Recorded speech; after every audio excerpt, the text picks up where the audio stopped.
Selamat pagi, salam jumpa dalam video pembelajaran agama di kelas 3. Ayo kita ambil sikap berdoa. Dalam nama Bapa dan Putra dan Roh Kudus. Amin. Allah Bapa yang Maha Baik, kami bersyukur atas pagi ini kami boleh belajar bersama sekalipun jarak jauh.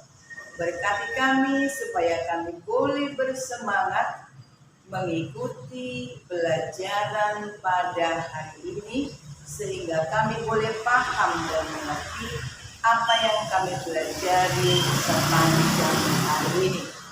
Semuanya kami serahkan kepadamu demi Kristus Tuhan dan Penantara kami. Amin. Dalam nama Bapa dan Putra dan Roh Kudus. Amin. Pada pagi hari ini, materi pelajaran kita tentang Yohanes Pembaptis. Sekali lagi, Yohanes Pembaptis. Nah, Yohanes Pembaptis itu siapa? Yohanes Pembaptis adalah putra seorang imam, ya, seorang imam. Nah, namanya Zakaria, ibunya Elisabet. Ibu bertanya, siapa nama orang tua Yohanes Pembaptis? Zakaria dan Elisabet. Nah, bagaimana ceritanya Yohanes Pembaptis ini? Zakaria adalah ayah Yohanes Pembaptis. Mereka mendapat seorang anak setelah usia lanjut, dalam arti sudah tua.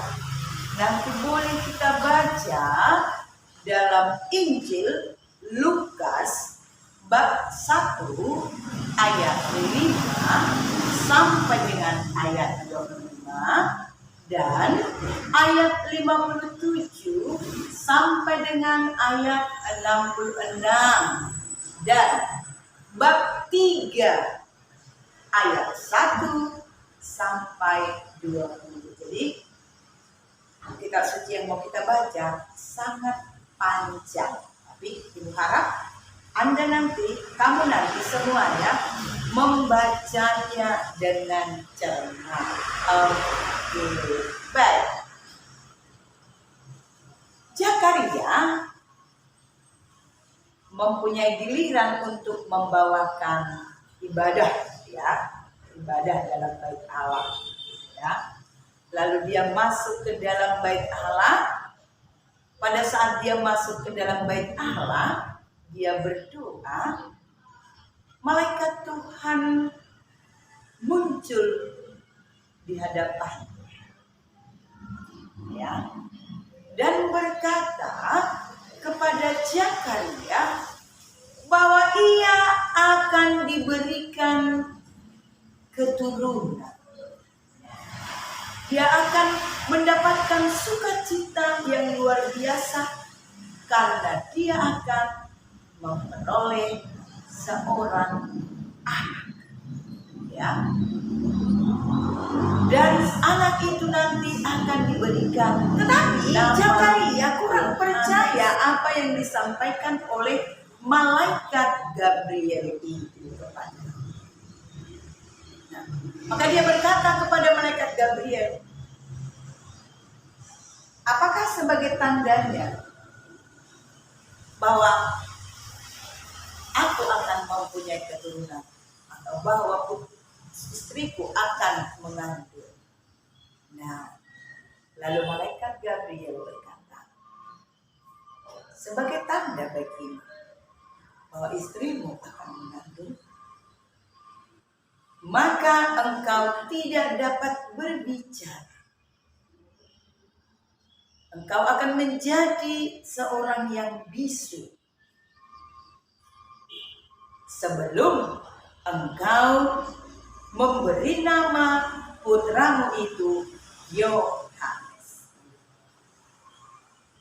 Maka Zakaria begitu lama di dalam bait Allah sehingga rombongan mereka menjadi bertanya-tanya dalam hatinya.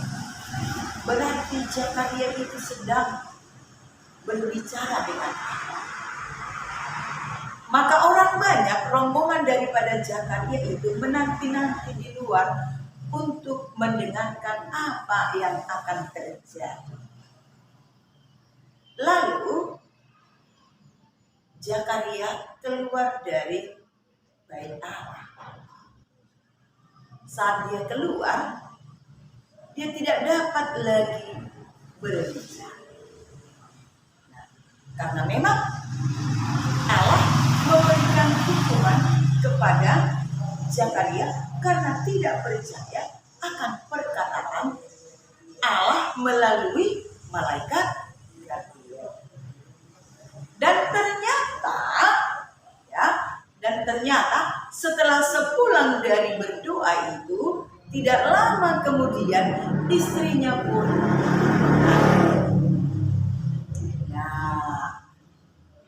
lalu akhirnya setelah 9 bulan istrinya Elisabeth pun melahirkan. Adat atau tradisi orang Yahudi, setelah 8 hari anak yang baru dilahirkan itu akan disunat dan diberi nama. Kan? Keluarganya, tetangga mau memberi nama kepada anak yang baru lahir itu dengan ikut nama orang tuanya. Karena itu tradisi mereka, diberi nama orang tuanya. Mau diberi nama Zakaria, tetapi Elisabeth berkata, tidak, bukan Zakaria, tetapi berilah nama Yohanes. Mereka menjadi bingung. Bagaimana? Tidak ada dari keturunan Zakaria bernama Yohanes. Maka mereka bertanya kepada Zakaria, ya, siapa sebenarnya nama yang harus diberikan kepada anak tersebut? Lalu Zakaria memberikan isyarat untuk diberikan batu tulis. Maka Zakaria menuliskan nama yang seharusnya kepada bayi itu. Ya, bayi itu diberi nama Yohanes. Pada saat dituliskan nama Yohanes, terbukalah lidah daripada Zakaria dan ia pun menjadi dapat berbicara. Nah, tetangga, keluarga yang menyaksikan kejadian itu menjadi takjub dan berkata, mau jadi apa nanti kelak anak ini? Tanda-tanda besar apa yang akan terjadi kepada anak ini? Nah, minggu depan kita lanjut pelajaran ini. Nanti tugasmu Ibu WA-kan. Selamat pagi.